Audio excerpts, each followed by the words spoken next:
ایک ایسی سلطنت بنانے کے لیے کیا چاہیے جو صدیوں تک قائم رہے، اور آخر وہ کیا چیز ہے جو طاقتور ترین خاندانوں کو بھی خاک میں ملا سکتی ہے؟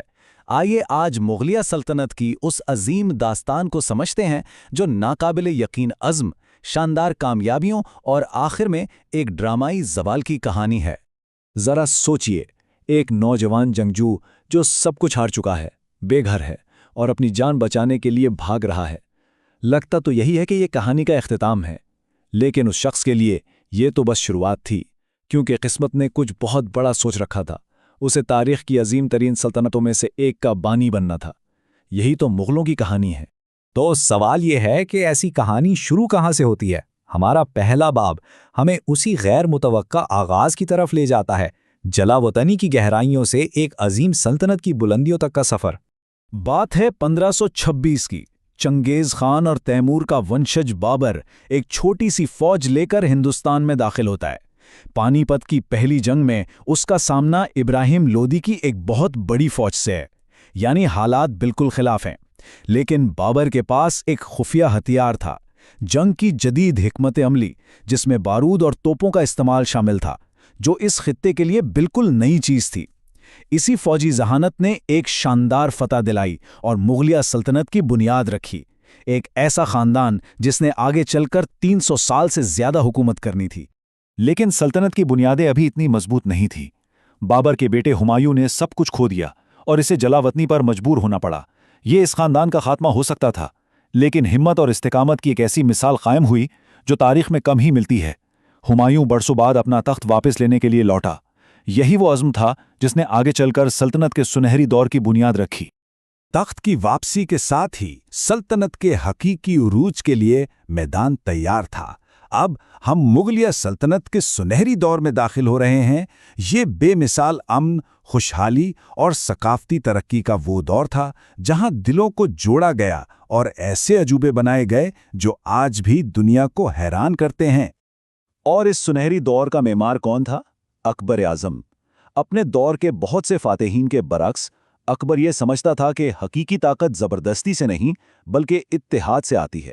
اس نے مذہبی رواداری کی انقلابی پالیسیاں متعارف کروائیں، اپنی ہندو رعایا کو برابر کا درجہ دیا اور باہمی احترام کو فروغ دیا۔ یہ صرف دل جیتنا نہیں تھا بلکہ سیاسی ذہانت کا ایک شاہکار تھا جس نے ایک مستحکم اور خوشحال سلطنت کو جنم دیا۔ ثقافت کا یہ عروج اکبر کے پوتے شاہ جہاں کے دور میں بھی جاری رہا، جس نے سلطنت کی فنی میراث کو اس کی بلندیوں تک پہنچا دیا۔ شاہ جہاں نے دنیا کو ایک ایسا تحفہ دیا جو آج بھی بے مثال ہے، تاج محل۔ یہ صرف ایک عمارت نہیں ہے بلکہ سنگ مرمر میں لکھی ایک نظم ہے جو محبت، خوبصورتی اور مغلیہ سلطنت کی بے پناہ طاقت کا ایک لازوال ثبوت ہے۔ لیکن سلطنتیں کسی بھی عظیم ڈھانچے کی طرح اپنی بنیادوں میں دراڑیں پیدا کر سکتی ہیں۔ اب ہم ایک اہم موڑ پر پہنچ گئے ہیں، دی گریٹ ریورسل۔ یہ وہ لمحہ تھا جب سلطنت کی سب سے بڑی طاقت، یعنی اس کا بہت بڑا سائز، ہی اس کی سب سے بڑی کمزوری بننا شروع ہو گیا۔ یہ سلائیڈ اصل میں دو شہنشاہوں اور دو بالکل مختلف نظریات کی کہانی بیان کرتی ہے۔ ایک طرف اکبر کی مذہبی رواداری کی پالیسی تھی جس نے ایک متنوع سلطنت کو جوڑ کر رکھا، اور دوسری طرف اس کے پڑپوتے اورنگزیب کی سخت پالیسیاں جس نے آبادی کے ایک بڑے حصے کو بیگانہ کر دیا اور پورے ملک میں بغاوتوں کو جنم دیا۔ یہ صرف ایک پالیسی کی تبدیلی نہیں تھی، یہ خاتمے کا آغاز تھا۔ اور یہیں پر کہانی کا سب سے بڑا تضاد سامنے آتا ہے۔ جیسا کہ یہ چارٹ دکھاتا ہے، اورنگزیب کے دور میں سلطنت اپنی تاریخ کے سب سے بڑے رقبے پر پھیلی ہوئی تھی، لیکن اتنی بڑی سلطنت کا کیا فائدہ اگر وہ اندر سے ہی ٹوٹ رہی ہو؟ یہی اورنگزیب کے دور کا المیہ ہے۔ اپنی علاقائی طاقت کے عروج پر سلطنت سب سے زیادہ نازک تھی۔ اور اس طرح ہم اپنی کہانی کے آخری اور سب سے المناک باب کا آغاز کرتے ہیں، ناگزیر زوال۔ آئیے دیکھتے ہیں کہ ایک زمانے کا طاقتور دیو آخرکار گھٹنوں کے بل کیسے آ گیا۔ یہ زوال ایک سست اور تکلیف دہ عمل تھا، بالکل گرتے ہوئے ڈومینوز کی طرح۔ اس کا آغاز ہوا اورنگزیب کی موت کے بعد پیدا ہونے والے طاقت کے خلا سے، جب اس کی جگہ لینے والا کوئی مضبوط رہنما نہیں تھا۔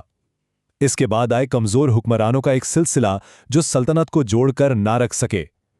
جیسے جیسے مرکز کمزور ہوتا گیا، صوبوں میں بغاوتیں پھوٹ پڑیں، اور آخری درب لگی 1857 کی جنگ آزادی کے ساتھ، جس نے مغلیہ خاندان کا چراغ ہمیشہ کے لیے بجھا دیا۔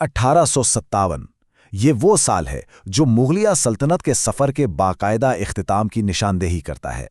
آخری شہنشاہ کو جلاوطن کر دیا گیا اور 300 سال پرانا خاندان جو کبھی دنیا کی سب سے امیر اور طاقتور سلطنتوں میں سے ایک تھا، ہمیشہ کے لیے ختم ہو گیا۔ لیکن کیا کسی سلطنت کی کہانی اس کے زوال کے ساتھ ہی ختم ہو جاتی ہے، یا اس کی روح کا کچھ حصہ باقی رہتا ہے؟ اپنے آخری حصے میں ہم مغلوں کی اس میراث کو دیکھیں گے جو آج بھی زندہ ہے۔ وہ کیا ہے جو طاقت ختم ہونے کے بہت بعد بھی باقی رہتا ہے؟ تو جب ہم آج اپنے ارد گرد کی دنیا پر نظر ڈالتے ہیں تو اس عظیم و شان سلطنت کے کیا نشانات ہمیں اب بھی ملتے ہیں؟ جواب ہمارے چاروں طرف ہیں۔ یہ تاج محل جیسے تعمیراتی شاہکاروں کی خوبصورتی میں نظر آتا ہے۔ یہ فن، موسیقی اور کھانوں کی ان روایات میں زندہ ہے جنہوں نے برے صغیر کی ثقافت کو مالا مال کیا، اور یہ اس خطے کی تاریخ کے تانے بانے میں گدھا ہوا ہے، ایک ایسی وراثت جو آج بھی حال کو تشکیل دے رہی ہے۔ اس ایک جلاوطن جنگجو سے لے کر ایک وسیع شاندار سلطنت تک اور پھر واپس خاک تک، مغلوں کی داستان ہمیں تاریخ کا ایک لازوال سبق یاد دلاتی ہے جو اس سلائیڈ پر بہت خوبصورتی سے بیان کیا گیا ہے۔ طاقت ہمیشہ نہیں رہتی، لیکن میراث وہ ہمیشہ زندہ رہتی ہے۔